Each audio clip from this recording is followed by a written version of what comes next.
Hello guys, welcome to my YouTube channel. কেমন আছো তোমরা? এখন আমরা কথা বলবো একটি মালায়ালাম সিনেমা নিয়ে, এই বছরের রিলিজ হওয়া সিনেমা। সেটার নাম হলো ভার্সাঙ্গালকুম সেসাম। ঠিক আছে, নামটা অনেকটা বড়, উচ্চারণ করতে প্রচুর অসুবিধা হয়।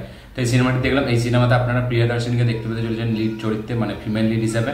এবং যে হিরোটা, সেই হিরোটার নাম আমার ঠিক মনে নেই, ঠিক আছে, কিন্তু মানে হিরোটাকেও আপনারা চেনেন। তো এই ফিল্মটি দেখলাম, কেমন লাগলো এই ফিল্মটি সেটা নিয়েই কথা বলবো। চলো ভিডিওটা শুরু করা যাক। সবথেকে প্রথম, এই যে ফিল্মটা, এটা একটা মানে ফিল্ম ইন্ডাস্ট্রির ওপর বই, মানে সিনেমা, ঠিক আছে, মানে সাউথ ইন্ডাস্ট্রির যে ফিল্ম ইন্ডাস্ট্রি সেখানেকে কেন্দ্র করে সিনেমা। এবং তার সাথে সাথে এখানে যে প্রথম স্টোরিটা বলি, এখানে যে দুটো বন্ধু আছে, ঠিক আছে, দুটো বন্ধুর গল্প বেসিক্যালি এটা। এবং এই যে দুটো বন্ধু, তাদের মধ্যে একজন হচ্ছে মিউজিক ডিরেক্টর, খুব ভালো মানে মিউজিকে করে, এবং আরেকজন হচ্ছে ডিরেক্টর, মানে ফিল্ম ডিরেক্ট করে। তো তারা একটা গ্রাম থেকে এক জায়গায় যাচ্ছে, ঠিক আছে, মাদ্রাসে যাচ্ছে, সেখানে গিয়ে যাতে এই ফিল্মের ওপর ভালো করতে পারে, তারা ছাপ ফেলতে পারে, তাই জন্য তারা যাচ্ছে সেখানে গিয়ে কাজকর্ম করবে, যাতে একটা চান্স পায়। তো এবার তারা যাচ্ছে, এবার সেখানে গিয়ে একটা বন্ধু সে ডিরেক্টর হয়ে যাচ্ছে, এবং যে মিউজিক ডিরেক্টর হওয়ার কথা ছিল সে মানে তার মিউজিকটা একজনকে দিয়ে দিচ্ছে, তার থেকে একজন চিট করে নিয়ে নিচ্ছে। এবং তারপরে সেই মিউজিকটা খুব বড় হিট হয়ে যাচ্ছে। সে যখন শুনছে এই মিউজিকটা, এবার সে রিয়েলাইজ করছে যে সে কি ভুল করেছে। তারপর সে মদ টদ খাওয়া ধরছে। এবার এখান থেকে এর দুজনের বন্ধুত্বের মধ্যে মানে ভাঙন ধরছে। এই হচ্ছে গল্প। এবার তারপরে কি হয়, ফাইনালি কি এরা আবার বন্ধুত্বে ফিরে আসে, না একজন বড় হয়ে যায়, একজন ছোটই রয়ে যায়। তো এই নিয়েই হচ্ছে গল্প। খুব সিম্পল একটা গল্প, ঠিক আছে। এবার গল্পটা সিম্পল হলেও এই যে প্রেজেন্টেশনটা, সেইটা আরও বেটার হতে পারতো, ঠিক আছে। ফিল্মটা এমনভাবে ডিরেক্টর করেছে না, যেখানে মানে ব্যালেন্স করাটা খুব কঠিন হয়ে গেছে। মানে ফিল্মটা এক এক জায়গায় এতটা সুন্দর হতে যাচ্ছে যে আপনি এবার ফিল্মটার সাথে প্রচুরভাবে কানেক্ট হয়ে যাবেন, ইমোশনাল হয়ে যাবেন, কিন্তু ঠিক কিছুক্ষণ পরে গিয়েই সিনেমাটি সেখান থেকে পড়ে যাচ্ছে। মানে এই সিনেমাটি ভালো হচ্ছে খারাপ হচ্ছে, ভালো হচ্ছে খারাপ হচ্ছে, মানে যে একটা দিক প্রপার দেখাবে, যেখানে একটা ডেপথ আছে, ঠিক আছে, যেখানে মানে একটু মানুষ ইমোশনাল হয়ে কানেক্ট হবে ফিল্মটার সাথে, সেখানটাতে সিনেমাটি অন্যদিকে ঘুরে যায়। এই যে মানে টেমপ্লেটটা, ঠিক আছে, একটা স্টোরি টেলার মানে একজন ন্যারেট করছে, ঠিক আছে, তাদের বন্ধুত্বটা, সেইটা এরকম টেমপ্লেট আমরা অনেক দেখেছি। এবার এই টেমপ্লেটটার মধ্যে মানে সেই এটার সাথে আমরা কানেক্ট হতে পারছি না, ঠিক আছে। মানে যে এটা বলতে চাইছে লোকটা, যে বন্ধুটার ব্যাপারে বা তাদের যে বন্ধুত্বটা ছিল সেটার ব্যাপারে, সেটা এমনভাবে দেখিয়েছে মানে একটা টাইমে আমাদের মনে হচ্ছে যে তার মানে এবার একটা কিছু হতে চলেছে। যখন এই টুইস্টটা এসছে, মানে এবার একটা মানে এমন একটা ইমোশনাল কিছু হয়ে যাবে যেটা খুবই একটা ট্র্যাজেডির মতো। কিন্তু তারপরে স্ক্রিন প্লেটা খুব সিম্পল হয়ে যাচ্ছে, ঠিক আছে, যেখানে মানে কানেক্ট করতে পারছি না আমরা খুব একটা।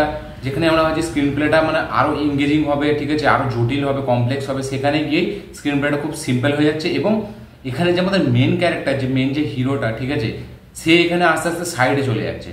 তার ক্যারেক্টারটা ইম্পর্টেন্ট, ঠিক আছে, তার বন্ধুটার কাছে তার ক্যারেক্টারটা ইম্পর্টেন্স, কিন্তু সেই ক্যারেক্টারটা অনেকক্ষণ স্ক্রিনে থাকছেই না। তারপরে মনে হবে যে সিনেমাতে এই যে ক্যারেক্টারটা আছে, ঠিক আছে, এই যে হিরোটা সাইড আর এটা, ঠিক আছে, তার জন্য যেন এই সিনেমাটি বানিয়েছে, বা তার কোথাও না কোথাও গিয়ে একটা ডেবিউ। এবার এই যে মানে এখানে যে একটা হিরো আছে, ঠিক আছে, তাকে অনেকটা ন্যাচেসটা নানির মতো দেখতে। এবার আমি জানি না সেটা নানির কেউ হয় নাকি, এটা আমি গুগল করে দেখবো, ঠিক আছে, পুরো সেম টু সেম দেখতে। এবং সিনেমাটি দেখার সময় সেটাই মনে পড়বে যে এটা নানি অ্যাক্টিং করছে, কারণ তারই মতো অনেকটা অ্যাক্টিংয়ের স্কিল এবং তারই মতো দেখতে অনেকটা। এবার আরেকটা যেটা প্রবলেম, এখানে যে রোমান্টিক দিকটা দেখিয়েছে, ঠিক আছে, হিরোটার মধ্যে এবং নায়িকার মধ্যে প্রিয়দর্শনীকে নেওয়া হয়েছে। এবং আমি দেখছিলাম মানে ফিল্মের পোস্টারেও তাকে দেওয়া আছে, কিন্তু তার অ্যাকচুয়ালিতে কোনো রোল নেই। তার একটা ছোট্ট ক্যামিও আছে, প্রথমে 5 থেকে 7 মিনিট তার স্ক্রিন টাইম আছে, একদম শেষে 5 মিনিট আছে, ঠিক আছে। মানে মনে হবে যে সেই নায়িকা, কিন্তু এখানে নায়িকার কোনো ভ্যালুই নেই। এখানে জাস্ট দেখিয়েছে যে প্রেম হলো না, ঠিক আছে, বাইচান্স তারপরে কি হলো কি না হলো, এখানে রোমান্টিক দিকটাকে ভালোভাবে খুলতে পারে। এবং যখন এই ফিল্মটা আপনি দেখতে বসবেন, তখন যদি আপনি পোস্টারটা আগে দেখে নেন ফিল্মটা, আপনি ভাববেন যে এখানে রোমান্টিক দিকটা খুব ভালোভাবে করা হয়েছে। কিন্তু প্রথমে যখন সিনটা হয়ে যাচ্ছে, তারপর আমাদের এক্সপেকটেশন থাকবে এবার হবে, এবার কিছু হবে, কিন্তু পুরো ফিল্মটা শেষ হয়ে যায়। তারপর আপনার মনে হবে যে এই ফিল্মটা অ্যাকচুয়ালি একটা বন্ধুত্বের ওপর ফিল্ম। এবার বন্ধুত্বটাকে যেভাবে দেখিয়েছে সেটা কোথাও কি কানেক্ট করতে পারি না। আমাদের ভালো লাগে দেখতে, ঠিক আছে, যে এরকম একটা সময় পর্যন্ত খুব লাগে, কিন্তু শেষ পর্যন্ত কি কোথাও কানেক্ট হয়নি। এবং ফিল্মটা যেভাবে শেষ হয়ে যায় সেটা খুবই ডিসঅ্যাপয়েন্টমেন্ট। মানে ফিল্মটা হেভি একটা ফিল্ম হতে পারতো, ঠিক আছে, জানি না কেন এরকম হলো। ফিল্মটা মানে স্ক্রিন প্লেটা না মানে কখনো এঙ্গেজিং হচ্ছে, কখনো হচ্ছে না, ঠিক আছে, এরকম। কিন্তু একটা জিনিস এই ফিল্মের হেভি, সেটা হচ্ছে মিউজিক। একটা গান বাজতে থাকে পুরো সিনেমাটি জুড়ে, সেই গানটা শুনতে এত ভালো লাগে। এবং এখানে প্রচুর রকম মিউজিক ইউজ করা হয়েছে, ভায়োলিন, পিয়ানো, প্রচুরভাবে মিউজিক দিয়ে মানে ব্যাকগ্রাউন্ডের স্কোরগুলোকে ডিজাইন করা হয়েছে। এবং পার্টিকুলার একটা গান আছে, যেই গানটা পুরো ফিল্মটা জুড়ে চলে, যেটা কিন্তু ব্যাপক। তবে হ্যাঁ, এই ফিল্মটা কিন্তু দেখার সময় কোথাও বোর ফিল হবে না, খুবই একটা মানে লাইট হার্টেড একটা ফিল্ম এবং দেখতে মজা লাগবে, যেহেতু এটা ফিল্মের ওপর, ঠিক আছে, ফিল্ম একে নিয়ে কেন্দ্র করে করছে, তাই জন্য দেখতে ভালো লাগে। এবং এই যে ফিল্ম ইন্ডাস্ট্রিতে সবাই চান্স পায় না, ঠিক আছে, সেখানে কিন্তু অত সহজ নয়। তারপরে কেউ চান্স পেয়েছে কীরকমভাবে বদলে যাচ্ছে, এই সবগুলোকে দেখিয়েছে, কিন্তু খুব সাটেল ওয়েতে দেখিয়েছে। এমন নয় যে দেখে খুবই মানে কানেক্ট হবো আমরা বা খুবই ইমোশনাল হয়ে যাবো, এরকম না। এখানে অ্যাক্টরদের পারফরমেন্স ভালো, ডাবিংটা বেশ ভালো হয়েছে, ঠিক আছে, অ্যাক্টরদের পারফরমেন্স ভালো, কিন্তু পারফরমেন্সটা তাদের রেঞ্জ অনুযায়ী ভালো, কিন্তু অডিয়েন্সের সাথে কানেক্ট করতে পারবে না। তাই জন্য এই সিনেমাটি একবার দেখা হয়ে গেলে যে ঘুরিয়ে আর একবার দেখবে এরকম হবে না।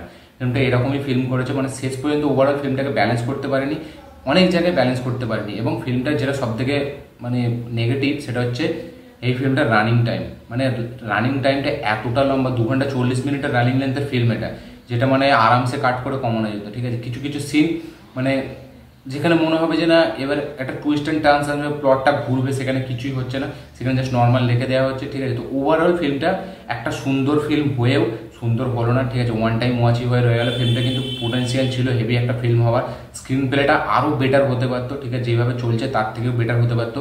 এখানে একমাত্র মিউজিকের কাজ দারুণ, ঠিক আছে, রোমান্টিক সাইডটা যেরকমভাবে দেখিয়েছে সেটা মানে একদমই কানেক্ট হয় না। প্রিয়দর্শনী তার রোল হিসাবে সে ঠিক আছে, কিন্তু তাকে একদমই কম স্পেস দেওয়া হয়েছে, ঠিক আছে। অ্যাকচুয়ালি এখানে নায়িকার কোনো ইম্পর্টেন্সই নেই এই ফিল্মটায়, এটা অ্যাকচুয়ালি বন্ধুত্বের উপরে এই করা। তো এটা হলো ওভারঅল ফিল্মটা রে, ঠিক আছে। মানে ফিল্মটা অনেকটা জায়গায় ব্যালেন্স করতে পারে না, একদম লাস্ট পর্যন্ত শেষ হয়ে গেলে ফিল্মটা সেরকম মানে ছাপ ফেলতে পারে না। এরকম ফিল্ম মানে আগে আমরা অনেক প্রেমামের মতো ফিল্ম আছে, ঠিক আছে। এই ফিল্মটা আমি মানছি যে বন্ধুত্বের উপর ফিল্ম, কিন্তু প্রেমাম যে ফিল্মটা সেটাও দেখবেন মানে একটা অন্যরকম ফিল্ম, সেটাকে দেখে হেভি লাগে, ঠিক আছে। তারপরে কিছুদিন আগে একটা ফিল্ম ছিল লাভার বলে, ওই ফিল্মটাও হেভি। তো এইরকম কিছু কিছু ফিল্ম আছে, যেমন 96, ঠিক আছে। আমি বলবো এই রোমান্টিক দিকটাকে যদি অ্যাকচুয়ালি রোমান্টিক দিকটা যেখানে শেষ হয় সেখানে যদি স্ক্রিনটাকে ভালো করে করতো না, খুব ভালোভাবে ফিল্মটা হতো। তো ওভারঅল ফিল্মটা আমার কাছে ওয়ান টাইম ওয়াচই হয়ে রয়ে গেল, ভালো হওয়ার মতো হলো না। তো এই ছিল আমার রিয়াকশন এই ফিল্মটাকে নিয়ে। আপনারা যদি এই ফিল্মটা দেখে থাকেন অবশ্যই কমেন্ট করে জানাবেন যে আপনাদের কেমন লেগেছে।